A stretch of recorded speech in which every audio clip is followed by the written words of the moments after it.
Hello, in front of me I've got HUAWEI P80. In this video I'll show you how to transfer files.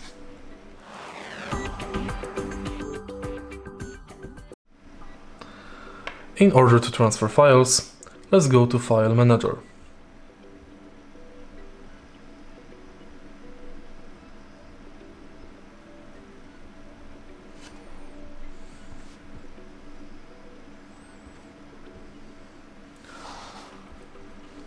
Select file you would like to transfer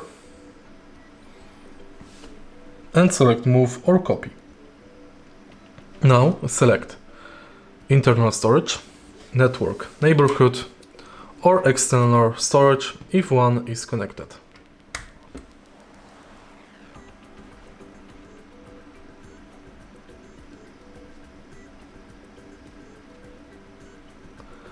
If you find this video helpful, please leave like, comment and subscribe.